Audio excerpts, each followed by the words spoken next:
In this tutorial, I'll show you how to set up Webhook inside TradingView.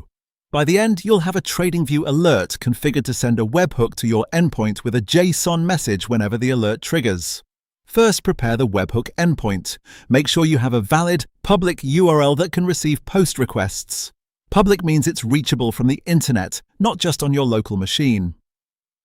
Post is the request type TradingView uses to send data.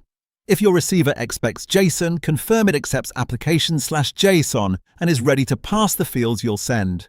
Keep the endpoint URL copied to your clipboard so you can paste it in a moment.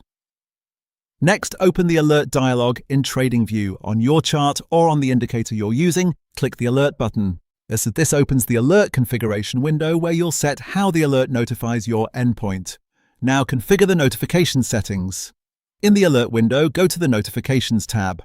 Here, check the Webhook URL box to enable webhook delivery. Click into the webhook URL field and paste your endpoint URL. Take a second to verify there are no extra spaces before or after the URL. This ensures TradingView can connect correctly when the alert fires. From here, set up the message body that TradingView will send with the webhook. In the message field, enter the JSON payload required by your receiver. This is the exact data structure your endpoint expects. If you're using dynamic values from TradingView, you can include placeholders that TradingView will replace at send time. For example, enter ticker, price, close, action, buy. Here, ticker will become the symbol of the chart, and close will become the current closing price at the moment the alert triggers. Keep your JSON valid. Use double quotes around keys and strings, include commas between fields, and avoid trailing commas.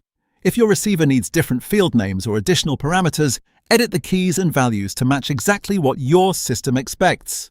If you change the action value or add more fields, just make sure the structure remains valid JSON so the webhook is accepted by your endpoint. Once that's done, save the alert. Click Create to activate the webhook. You should see the alert appear in your Alerts panel, confirming it's now live. From this point, whenever the alerts condition is met on your chart or indicator, TradingView will send a post request to the webhook URL you provided, including the JSON message you entered in the message field. If you ever need to adjust the payload or update the endpoint, return to the alert, open the Notifications tab, and carefully edit the webhook URL or message fields. Be cautious when changing these settings. Small typing mistakes in the URL or JSON can prevent the webhook from delivering correctly.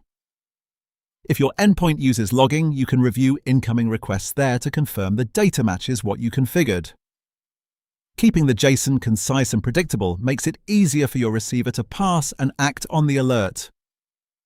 At this point, the TradingView webhook setup is complete, and your alert will send the configured JSON payload to your endpoint whenever it triggers. For more step-by-step tutorials like this, then subscribe and check out the other guides available on the channel.